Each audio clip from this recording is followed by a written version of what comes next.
আসসালামু আলাইকুম। আমি এমডি পারভেজ হোসাইন, বাংলাদেশের একজন নাগরিক। আজকে আপনাদের মাঝে উপস্থিত হয়েছি একটি সুসংবাদ দিতে। বেশ কিছুদিন আগে পোস্টাল ভোটিং অ্যাপের মাধ্যমে আমি আবেদন করি, যে আবেদনের পরিপ্রেক্ষিতে আজকে আমার হাতে এই খামটি আসে। এই খামটি অলরেডি আপনারা সোশ্যাল মিডিয়াতে দেখেছেন, প্রবাসে যারা আছে তারাও পেয়েছে, ভোট দিয়েছে। কিন্তু এটি আমার জন্য আনন্দের। এজন্য আমি এই ভোটটি আগে দিতে পারিনি, ব্যবস্থাও ছিল না।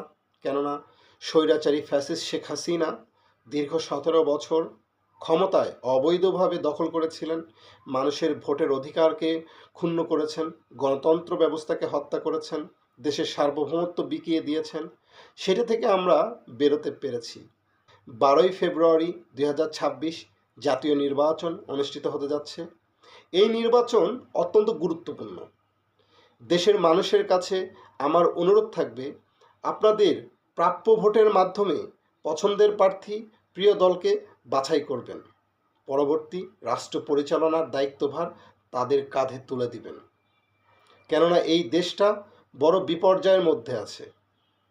গণতন্ত্র ব্যবস্থাকে রক্ষা করতে হলেও, দেশের সার্বভৌমত্ব রক্ষা করতে হলেও সবাইকে ঐক্যবদ্ধ হয়ে ভোট কেন্দ্রে যেয়ে সফলভাবে ভোট দিতে হবে। আসুন আমরা কথা না বাড়িয়ে আমাদের খামটি খুলি, দেখি খামটির মধ্যে কি আছে।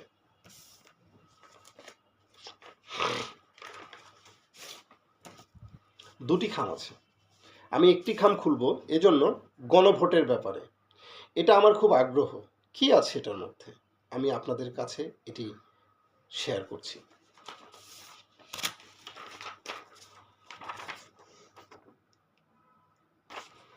গণভোট আমি একটু পড়ে শোনাই। আপনি কি জুলাই জাতীয় সনদ, সংবিধান সংস্কার বাস্তবায়ন আদেশ 2025 এবং জুলাই জাতীয় সনদে লিপিবদ্ধ সংবিধান সংস্কার সম্পর্কিত নিম্নলিখিত প্রস্তাবসমূহের প্রতি আপনার সম্মতি জ্ঞাপন করিতেছেন, হ্যাঁ অথবা না? 4টি পয়েন্ট আছে। ক, নির্বাচনকালীন তত্ত্বাবধায়ক সরকার, নির্বাচন কমিশন এবং অন্যান্য সাংবিধানিক প্রতিষ্ঠান জুলাই সনদে বর্ণিত প্রক্রিয়ার আলোকে গঠন করা হইবে। খ, আগামী জাতীয় সংসদ হইবে 2 কক্ষ বিশিষ্ট ও জাতীয় সংসদ নির্বাচনে দলগুলোর প্রাপ্ত ভোটের অনুপাতে 100 সদস্য বিশিষ্ট একটি উচ্চকক্ষ গঠিত হইবে এবং সংবিধান সংশোধন করিতে হইলে উচ্চকক্ষের সংখ্যাগরিষ্ঠ সদস্যের অনুমোদন দরকার হইবে।